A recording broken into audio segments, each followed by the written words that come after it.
Olá, queridos alunos, em especial os alunos do oitavo ano A da Escola Tibúrcio Valeriano. Essa aula vai em especial para vocês. Primeiro, antes de começá-la, eu quero relembrar o que nós aprendemos ou o que nós consideramos em sala de aula e até aquilo que nós consideramos nas aulas de vídeo anteriores. Na primeira aula de vídeo, eu aproveitei para revisar alguns conceitos que nós havíamos comentado em sala de aula, né?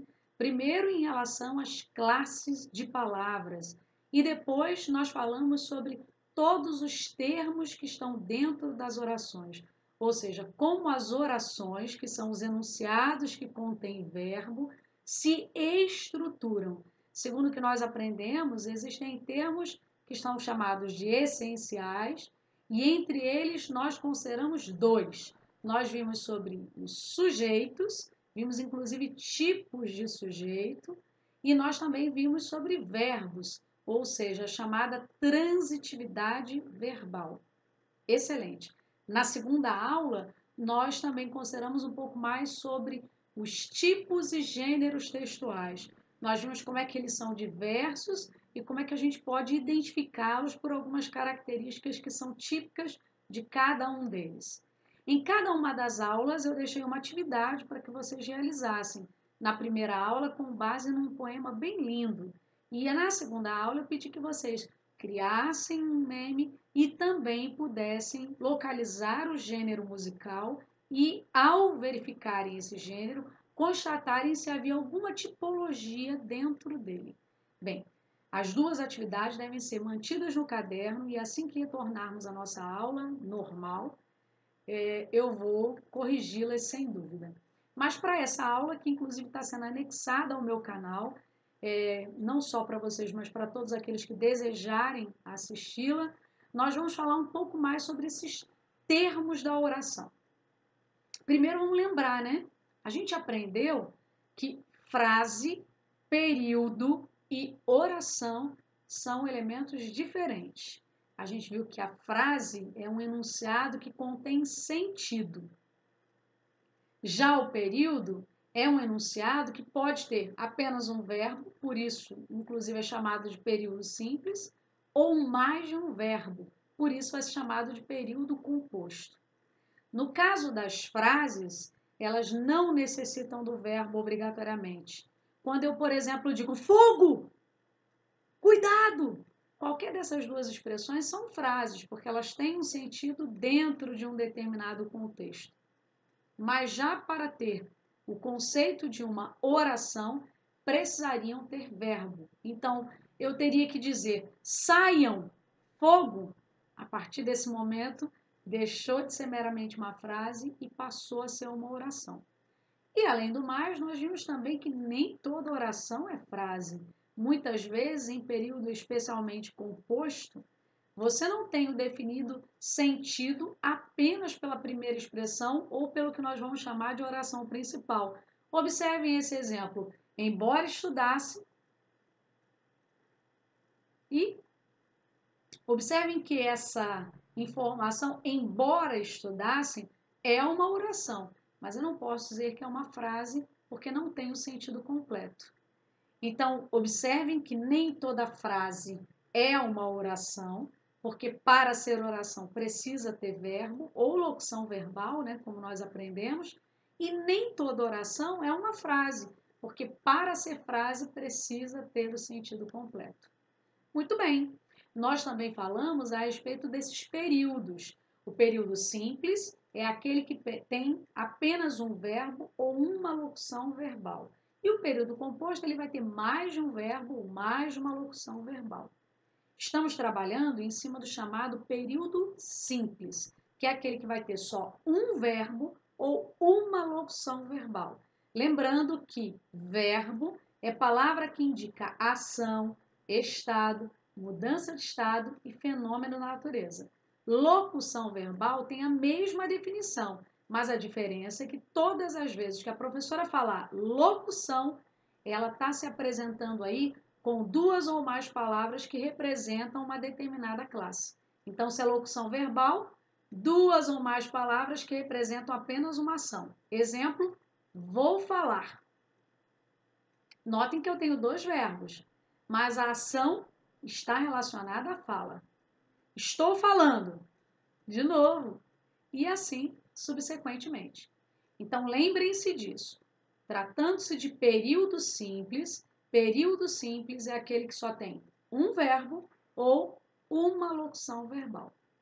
Só que quando a gente analisa essa oração, que é chamada de oração absoluta, por só ter um verbo, ou período simples, a gente vai perceber que dentro desse período existem alguns termos. Veja que interessante, eu não estou falando de palavras, estou falando de termos, ou seja, expressões.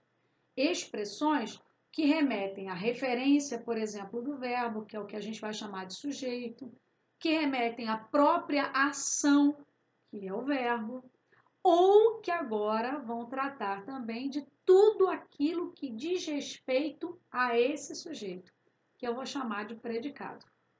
Então, num período simples, levando em consideração uma ordem completamente normal, ou uma ordem comum, direta, eu sempre vou ter isso: o sujeito, o verbo e o predicado. Vamos citar 3 exemplos para ficar bem claro isso para vocês. Eu digo, eu sou professora. Quem é professora? Notem que eu digo eu. Eu, então, é a minha referência de sujeito. Sou. Observem que sou vem do verbo ser, faz parte, inclusive, dos chamados verbos de ligação, que ligam um sujeito a uma característica do sujeito.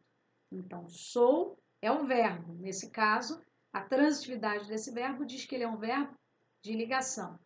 E professora é a caracterização. É exatamente o que qualifica quem sou eu, professora. Então, notem que eu sou professora é um período simples, porque eu só tenho um verbo e ele está na ordem direta: sujeito, verbo, predicado. Excelente. Mas agora a gente precisa ir além.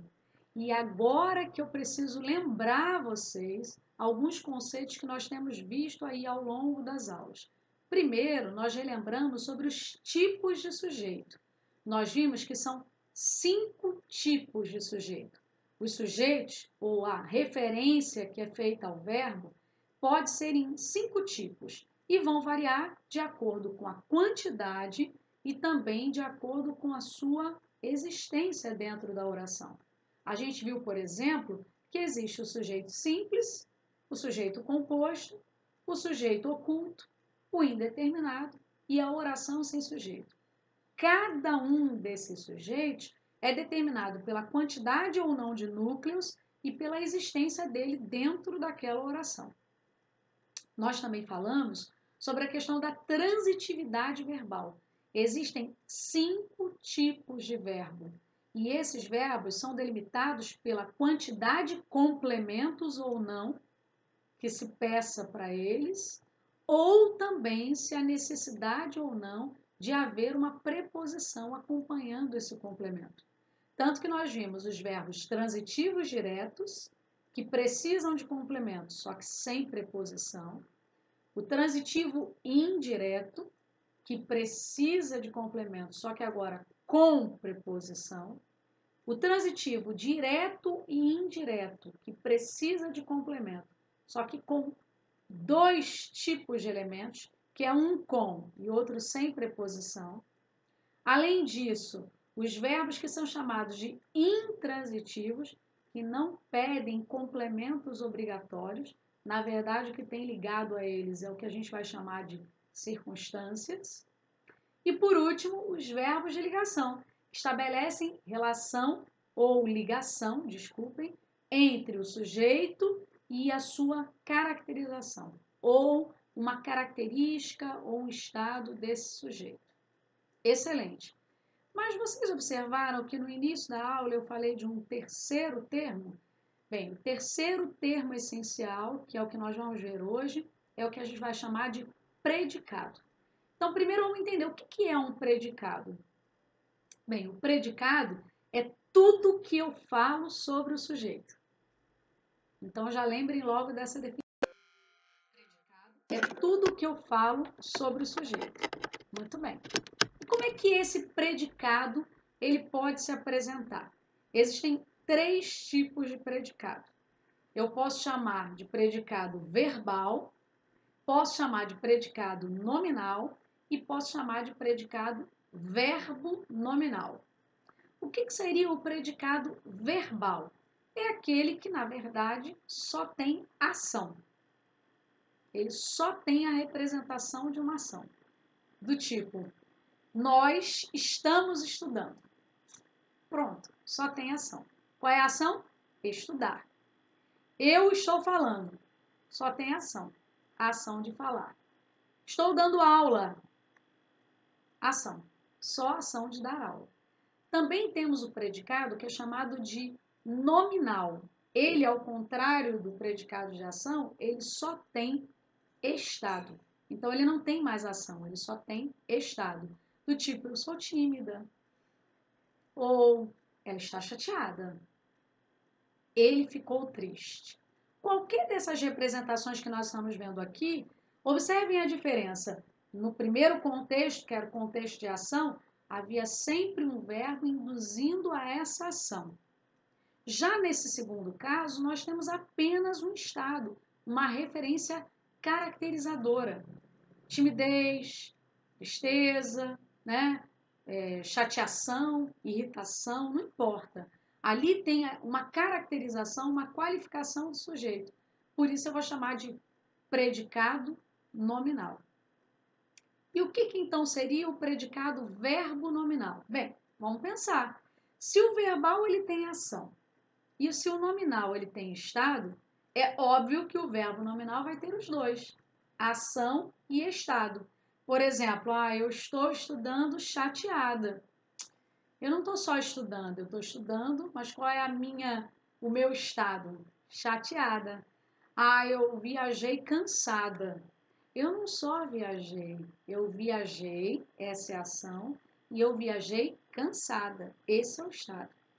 Então, observem que o predicado é tudo aquilo que eu digo sobre o sujeito, ou por meio somente de uma ação, ou por meio de um estado, ou por meio de uma ação e de um estado. E aí, lembrando, se eu só tiver uma ação, predicado verbal. Se eu só tiver um estado, predicado nominal. Se eu tiver uma ação e um estado, predicado verbo nominal. Então, eu tenho aí 3 tipos de predicados que valem a pena a gente, mais uma vez, relembrar. Bem, a gente está vendo aqui alguns termos da oração. Estamos considerando o que a gente vai chamar de termos essenciais de uma oração. Ou seja, aquilo que teoricamente não pode faltar numa oração.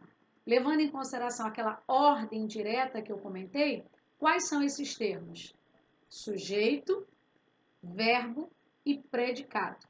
A gente viu que existem variados tipos de sujeito e esses sujeitos, eles variam conforme a quantidade de núcleos ou a existência ou não desses núcleos dentro de uma oração. A gente também viu variados tipos de verbos, são no total 5, que vão depender do complemento deles e se exigem ou não uma preposição. E agora, por último, estamos vendo predicados, que vão depender da ação, do estado ou dos dois, ação e estado. Muito bom! Uma aula simples. Não, não é simples, ela é uma aula difícil. E eu sei que vocês, é claro, ainda vão ter algumas dificuldades. Mas para ajudá-los, vamos fazer o seguinte, eu vou deixar uma tarefa para vocês. Eu gostaria que vocês tentassem localizar um texto, pode ser um texto pequeno ou um texto mais longo, e dentro desse texto eu gostaria que vocês identificassem trechos que representem bem o que a gente chamou de predicado verbal, ou seja, essa fórmula que só tem ação, predicado nominal, essa fórmula que só tem estado, e o predicado verbo nominal, essa que tem estado e ação.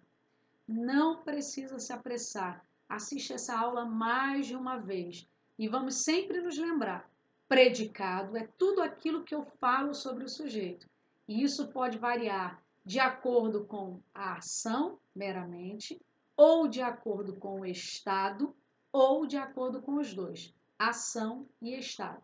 Eu espero que vocês tenham tirado proveito da aula, estou por aqui para tirar dúvidas e aguardem a próxima aula para que a gente possa considerar melhor cada um desses termos mais uma vez.